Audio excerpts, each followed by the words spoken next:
Saya bagi satu contoh untuk hadirin. Tidak tentang tasbih, tidak tentang tahmid, takbir, tahlil, tapi lain daripada itu. Maksudnya yang tidak popular tetapi fadilatnya besar. Ini kan pula yang popular ini. Doa sebelum tidur, Bismikallahumma ahya wa amut. Kita terlalu hafaz sampai bertukar-tukar. Bismikallahumma ahya wa amut. Esok malam Bismikallahumma amutu wa ahya. Tak apa. Yang penting Bismikallahumma tu ada. Bismikallahumma pendek je, tapi hadirin, dia punya khasiat itu luar biasa. Al-Imam Ibn Kathir meninggal pada tahun 774 Hijriyah. Beliau sebutkan di dalam kitabnya Al-Bidayah wa Nihayah, kisah. Dulu ada satu kafilah di antara pemuka pedagang Quraisy yang ada bersama rombongan itu adalah Harab bin Umayyah. Harab bin Umayyah berhenti di satu kawasan yang dikatakan, kalau bahasa kita ni, kerah. Tempat tu kerah. Tempat itu banyak jin. Ada seekor ular yang sebenarnya jin. Lalu sebahagian yang ada di dalam rombongan tadi bunuh ular tadi. Dia sebenarnya membunuh jin. Jin di situ marah. Esok ada seorang tua perempuan datang dengan tongkat.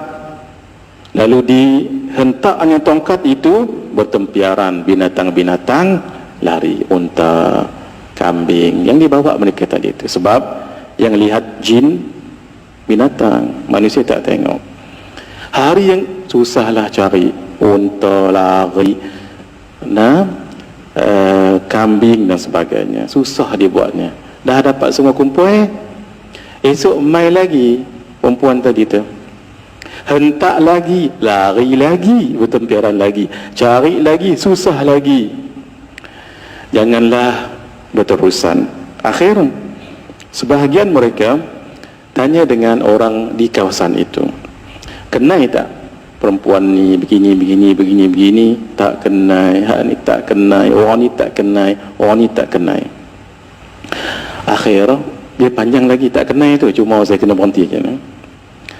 Akhir berjumpa dengan seorang orang tua perempuan juga.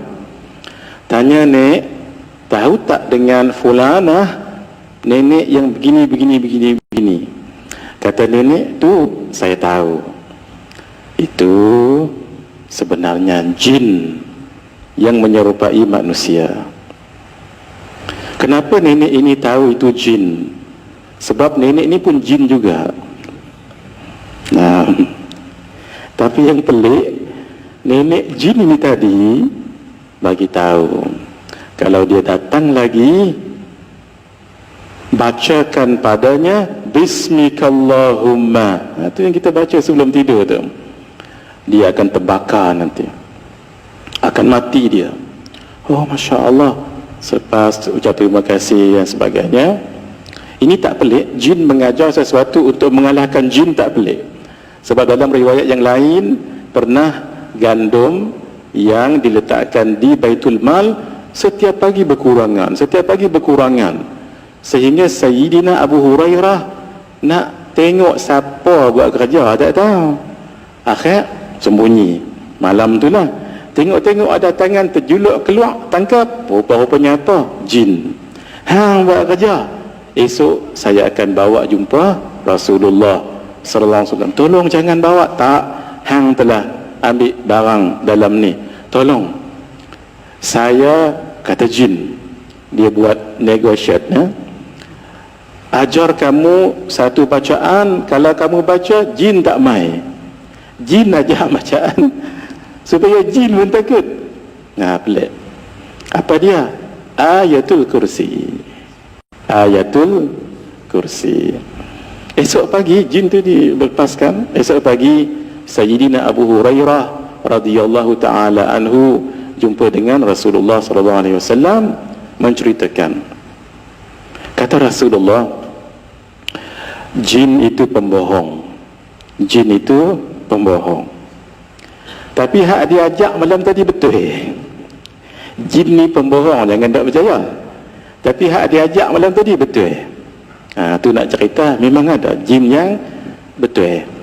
Walaupun dia jin tapi dia ajak tu betul. Sama macam tadi. Habis esok hari, sungguh nenek yang datang bawa tongkat tu datang lagi. Ketika dia datang, salah seorang yang semalam jumpa nenek yang satu lagi tu, dia teringat bacaan kalau dibaca depan jin, jin itu akan musnah. Sebelum dihentak, dia sempat baca Bismikallahumma di hadapan jin itu. Jin tadi tu jadi mengelupak, dan sebelum dia mati, dia sempat tendang yang namanya Harab bin Umayyah tadi tu. Meninggal Harab bin Umayyah. Sebab tu jaga-jaga kalau nak ni orang yang kena rasuk jin, jangan duduk depan-depan dia. Lagi kena flying kick, nanti bahaya. Di tepi dia meninggal Harab bin Umayyah.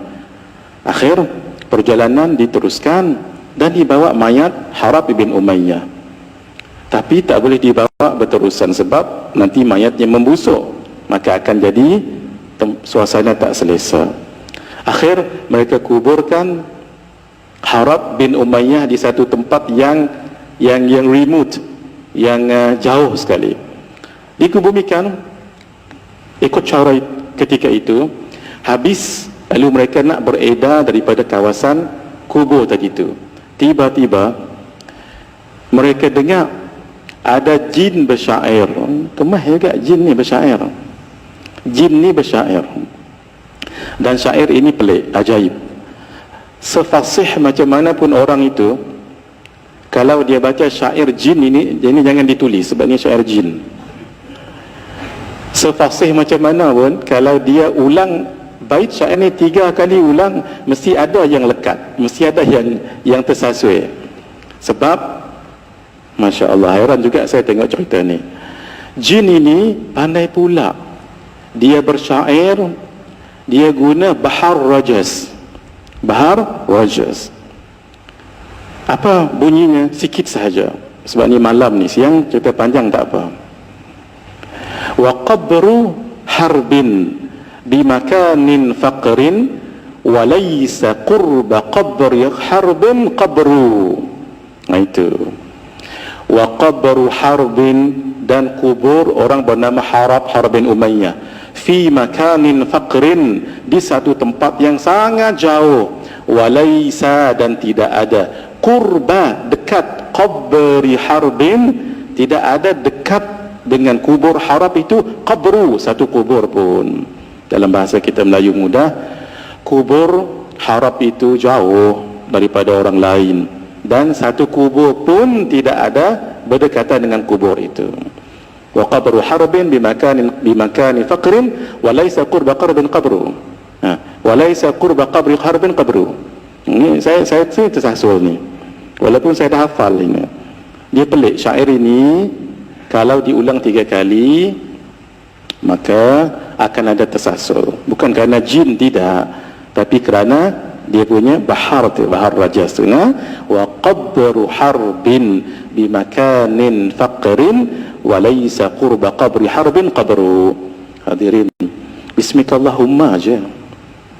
Pendek 2 perkataan macam tu. Bismikallahumma. Jadi mulai malam ni ataupun ketika nak tidur, jangan dilupa baca ini. Apa dia? Bismikallahumma ahya wa amut. Dan kalau rasa takut-takut, rasa tidak nyaman, rasa perasaan gundah gelana, takut tempat tu keraih dan sebagainya, antara yang boleh dibaca Ayatul Kursi dan yang lain-lain, dan satu lagi Bismikallahumma. Itu baru Bismikallahumma, belum lagi tahlil, tahmid yang dah masyhur akan fadilat.